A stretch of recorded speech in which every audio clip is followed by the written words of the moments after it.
seperti ini. Di tengah-tengah ladang itu ada gandum, tapi ada juga ilalang. Gereja itu juga sama. Ada orang Kristen yang sungguh-sungguh, tapi ada juga orang Kristen yang pura-pura. Ada orang Kristen yang baik luar dalam, tapi ada juga orang Kristen yang hanya polesan. Orang seperti ini tampaknya rohani di gereja, tapi bertolak belakang dalam kehidupan sehari-hari. Hidupnya jadi batu sandungan. Yang menyedihkan, banyak orang akhirnya enggan pergi ke gereja karena merasa gereja ini penuh dengan orang-orang munafik seperti itu. Ya tentu saja keputusan untuk tidak beribadah di gereja hanya karena melihat ada orang munafik di gereja itu alasan yang tidak tepat. Kenapa? Yang pertama, yang salah orangnya, tapi kenapa Tuhan yang disangkut pautkan?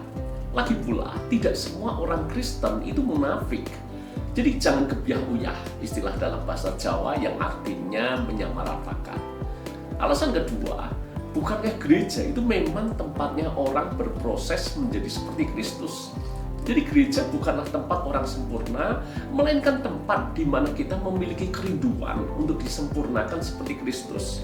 Saya kasih analogi sederhana seperti ini. Ketika kita masuk ke tempat gym, maka kita akan melihat orang yang bodinya sudah terbentuk bagus. Tapi ada juga orang yang masih gemuk, masih buncit, punya bodi tidak ideal.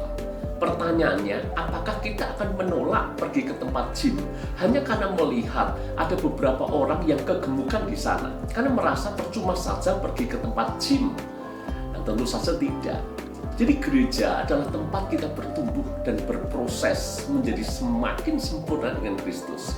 Namun di samping itu berilah ruang kepada orang lain untuk berproses menjadi serupa dengan Kristus. Proses setiap orang itu beda-beda. Ada yang cepat bertumbuh, tapi ada juga orang yang butuh waktu lama. Di sini kita perlu dewasa agar jangan sampai kita merasa percuma pergi ke gereja hanya karena melihat ada beberapa orang munafik ada di sana. Ingat, gandum dan ilalang selalu ada bersama-sama.